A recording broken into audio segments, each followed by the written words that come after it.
When writing the spin-off series Boku no My Hero Academia Vigilantes, the writers ran into some challenges along the way. Some of these challenges being creating arcs and villains for their story because they didn't want to conflict with the original series too much. But at the same time, they also wanted to make events and characters that mattered in the end. Meaning that they'll never really introduce someone as commanding and powerful as like Overhaul, but they don't want to go any lower than like Stain. So this meant limiting their own villains scale-wise, but also making them powerful enough street-level threats that would be an interesting enough story to write about. And one of the best examples of how Vigilantes handles villains is with their first major antagonist, that being the booster-hawking beehive herself, Kuin Hachisuka, the Queen Bee.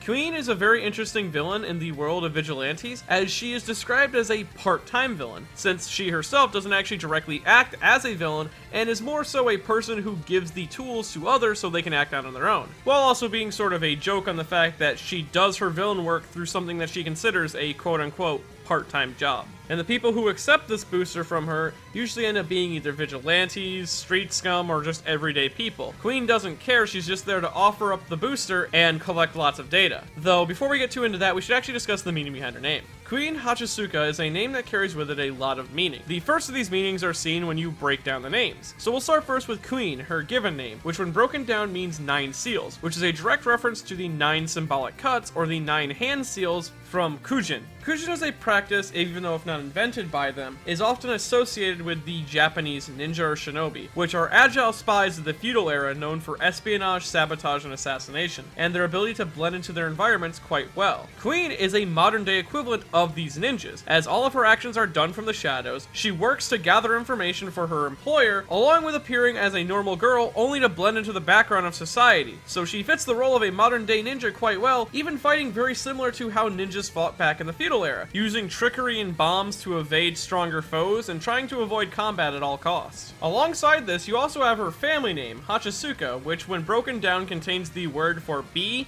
mandatory, and celebration, which altogether could be mandatory bee celebration, or bee who deserves mandatory celebration, aka Queen Bee. Along with her family name also referencing a famous Japanese clan's family name, the Hachisuka clan, and since her given name is a callback to the 9 seals and the feudal era ninjas, her family name is a callback to the Hachisuka clan's actions during the feudal era, as they were originally part of the Ashikaga and Shiba clan, but after proving themselves in a battle, they broke free and built on their own legacy, building up more and more reputation until they found themselves serving under 2 of the 3 great unifiers of Japan, that being Hideyoshi and Oda Nobunaga, likely taking on the name of Hachisuka because the name implied that something small, as a bee, deserved great praise, much like their clan, which was small at the time, deserved great praise. This idea is reflected in Kuin as a character, as she broke off from her original family, adopted a new name that she now uses, and she is the henchman of a much stronger organization which is peddling a quirk-boosting drug around the streets in an attempt to take control of the region, much like Nobunaga or Hideyoshi would. And then you also have the final piece of her name, which is more about the pronunciation of her given name,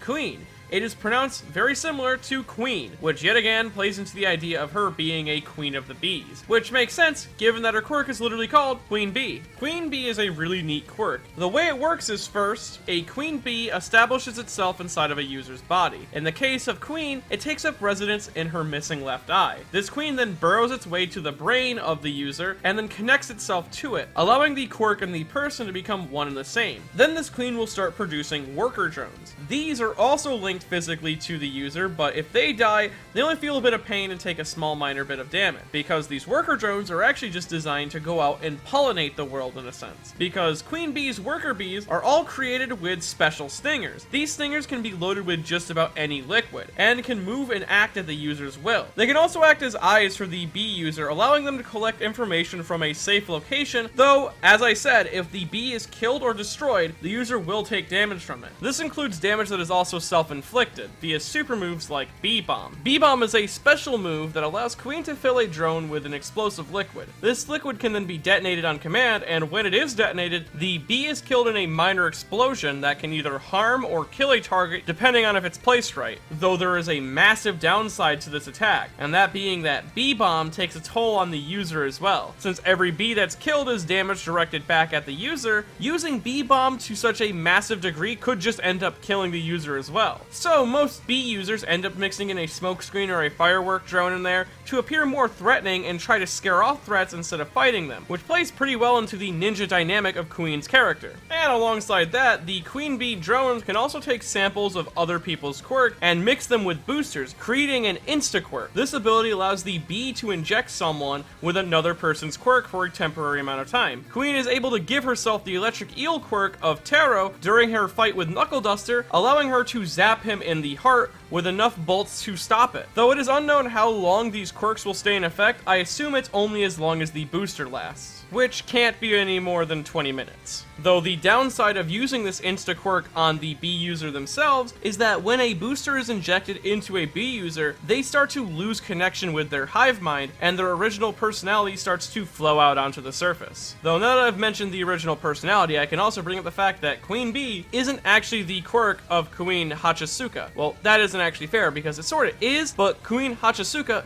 isn't a real person, but is actually more so an alias of the quirkless Teimo Ogoro, which she adopted when she ran away from home to become a part-time villain and was injected with a Queen Bee. Because what Queen Bee actually is an infection type quirk which belongs to the queen, which takes up resident within the user. Now, what the Queen Bee quirk actually does is that it burrows into the target's brain. Then it begins to mix with that target, and slowly they meld their minds together, turning the person into now a drone for the original user. Though this mixture of queen and brain doesn't rob the person completely of their control, but more so mixes their original personality with that of the queen, meaning that the name and identity, Kuin Hachisuka, more so belongs to the queen found within Queen's eye. Now, this mind control does come with some benefits though, as it gives the host superhuman abilities such as extreme agility. They can also go around infecting people with their worker drones, turning them into puppets or weapons. Though it is unknown that if Queen can implant queens into other people, it is known for a fact that she can fill people with her worker drones and manipulate them both mind and body, as she does so with one of her friends. Alongside this, with the queen being linked directly to the user's brain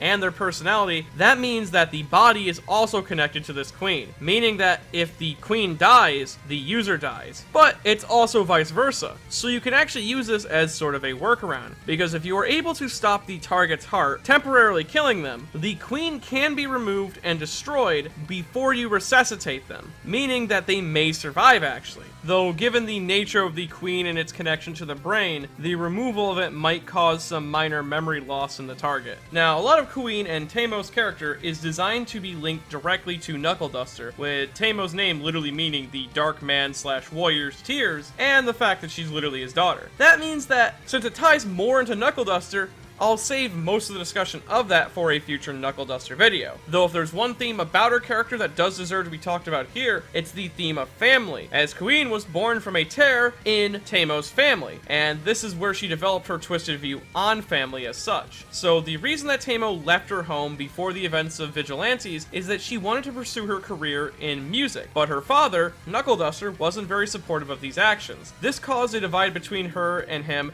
which became more and more distant until one day she left with an icy cold glare, wanting nothing more than a family that would support her fully. Then around that time she became infected with a Queen Bee, given that she was hanging out with people who had the same Queen Bee-esque design, and these ideals of family became twisted into a darker ideal. Now, the newly born Queen would seek out and enter families by force, using her drones to control them and using up their resources till they dried out, then disposing of them when they became useless or boring. This plays directly into Queen's Queen's queen bee mentality. She is constantly seeking out a hive or drone to do her bidding, because she believes this is how family works. Along with this, Kuin adopted a fondness for manipulation, as she specifically liked playing with her target's emotions before striking, by either putting on a cheerful or flirty front to get them to drop their guard. This is done so her prey is nice and emotional for when she injects them with a booster, along with allowing her to boost her own persuasive abilities, as this positive or flirty front helped her win over the more outcasted members of society and work well within the criminal underground scene. She's even gone so far to turn herself into a living honey trap in a sense, as she seems to actively sign up on high school dating websites and forums under the name Honey, which high school dating is a practice within Japan that is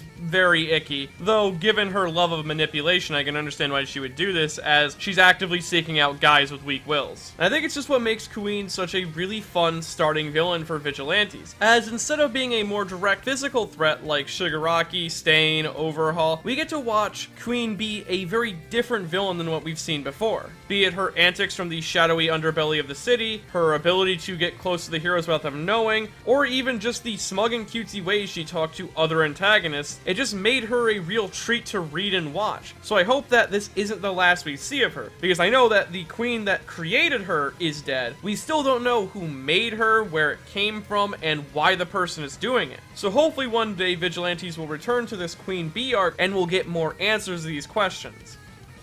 Now, if you enjoyed this video and like to see more videos like it in the future, I have a Patreon at patreon.com/ManyNotTheBadGuy.